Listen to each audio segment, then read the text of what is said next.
अशी दृश्य आपण सागर बंगला बाहेरची पाहतोय।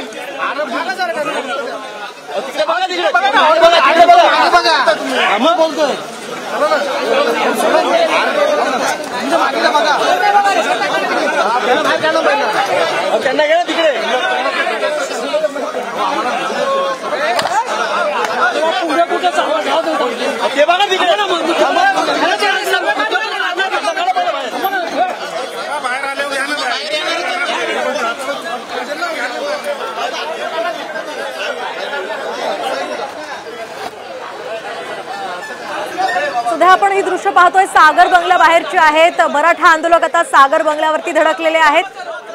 उपमुख्यमंत्री देवेंद्र फडणवीसांनी मराठा आरक्षणासंदर्भात आपली भूमिका स्पष्ट करावी या मागणीसाठी हे सगळे आंदोलक आता इथे जमले आहेत। तर याआधी उद्धव ठाकरे आणि यासोबतच राज ठाकरे यांना सुद्धा त्यांनी घेराव घातला होता आणि आता फडणवीस यांच्याकडे हे सगळे मराठा आंदोलक आलेले आहे। काहीसं तणावपूर्ण वातावरण इथे निर्माण झालेलं आहे।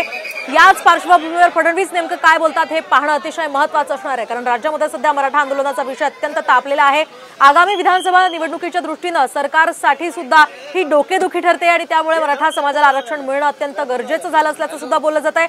या सगळ्या घडामोडी पाहता आपण पाहतोय सध्या मराठा आंदोलक प्रचंड आक्रमक झालेले आहेत आणि आरक्षणासाठी ते आता या नेत्यांच्या घराबाहेर आंदोलन करतायत। यानंतर थेट त्यांचा मोर्चा मुख्यमंत्री यांच्या बंगल्यावर सुद्धा वळणार आहे असं कळतंय। तर उद्या किंवा परवा ते मुख्यमंत्री शिंदेंच्या घराबाहेर सुद्धा धडक देणार असल्याची माहिती आहे। सध्या उपमुख्यमंत्री देवेंद्र फडणवीस यांच्या घराबाहेर मोठा पोलीस बंदोबस्त तैनात करण्यात आलेला आहे आणि या सगळ्या पार्श्वभूमीवर आता हे मराठा आंदोलक तिथे आक्रमक झाल्याचं पाहायला मिळतंय आणि या संदर्भात आता फडणवीस नेमकं काय बोलतात ते पाहणं अतिशय महत्त्वाचं असणार आहे। एकीकडे जरांगे पाटील हे विधानसभेसाठी तयारी करतात तर दुसरीकडे मराठा आंदोलक आता या नेत्यांच्या घरी धडकतायत। एकूणच एक आक्रमक पवित्रा त्यांनी घेतलेला आहे आणि त्यामुळे याचा कुठेतरी फटका महायुतीला किंवा महाविकास आघाडीला आगामी काळामध्ये बसू शकतोय, कारण आरक्षण न दिल्यास आम्ही विधानसभेच्या 288 जागा लढवणार अशी भूमिका जरांगे पाटलांनी घेतली आणि त्यामुळे आता त्यांच्या या भूमिकेमुळे सरकारची आणि एकूणच विरोधी पक्षांची सुद्धा भूमिका पाहणं अतिशय महत्त्वाचं असणार आहे। त्यांची डोकेदुखी यामुळे वाढणार आहे। या संदर्भात आपण अधिकची माहिती जाणून घेऊयात आमचे प्रतिनिधी गणेश कवडे यांच्याकडून।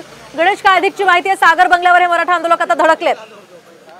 नक्कीच जे मराठा आंदोलक आहे ठोक मोर्चा यांनी खरं तर आपल्या पक्षाची भूमिका स्पष्ट करण्यात यावी यासाठी सर्व प्रमुख नेत्यांना आहे ते भेटण्यासाठी सुरुवात केलेली आहे। या अगोदर उद्धव ठाकरे यांना देखील भेटले होते आणि त्यानंतरून आज त्यांनी मोर्चा आहे तो उपमुख्यमंत्री आणि गृहमंत्री देवेंद्र फडणवीस यांच्या बंगल्यावर खरं तर वळवला होता आणि त्यानंतरून आता गृहमंत्री यांच्या भेटीसाठी खरं तर हे सर्व शिष्टमंडळ आहे यांना पोलीस आहेत ते घेऊन आलेले आहेत, कारण की सगळ्या आंदोलकांना आहे ते गिरगाव चौपाटी या ठिकाणी चालवण्यात आलं होतं। अपडेट्स तुमच्याकडनं जाणून घेत राहणार आहोत। तुमचा धन्यवाद दिलेल्या या सविस्तर माहितीसाठी।